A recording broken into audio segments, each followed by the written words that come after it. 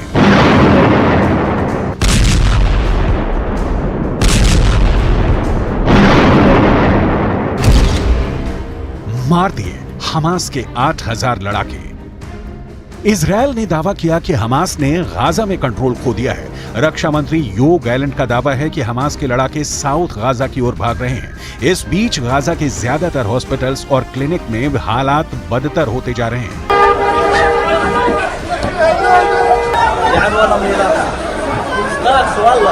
अल शिफा hospital के आसपास भीषण जंग चल रही है।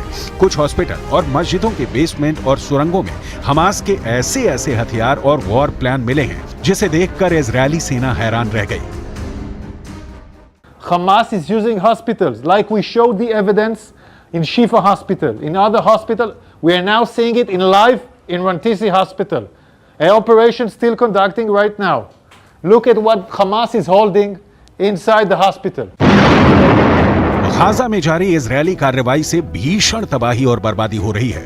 गाजा के सबसे बड़े अस्पताल अल शिफा के निदेशक मोहम्मद अबू सलमिया ने दावा किया कि 179 शवों को सामूहिक कब्र में दफनाया गया। इनमें आईसीयू में मरने वाले शिशुओं और दूसरे तरह के रोगियों के शव भी शामिल हैं। अस्पताल प्रशासन ने कहा कि पूरे परिसर में शव बिखरे हुए थे।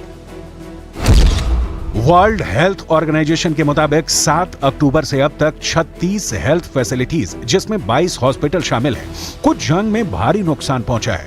बड़े hospital Al Shifa, Al Nasser hospital, Rantisi hospital, Al Quds hospital, Al Ahli hospital में पावर सप्लाई नहीं होने से मरीजों के इलाज में दिक्कत हो रही है।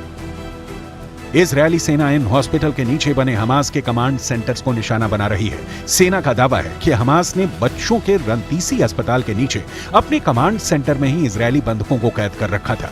सेना ने जब इस हॉस्पिटल पर कब्जा कर सर्च ऑपरेशन चलाया तो यहाँ की सुरंग में कुर्सी, रस्सी, हथियार, मोटरसाइकिल, गार्ड्स के लिए ड्यूटी चार्ट जैसे कई सामान बरामद हुए। इसके अलावा यहाँ मेकशिफ्ट टॉयलेट, किचन और वेंटिलेशन पाइप भी मौजूद थे। सेना ने बताया कि हमास की सुरंगों के दरवाजे बुलेट प्रूफ हैं और ये सुरंग अस्पताल के नीचे मौजूद है।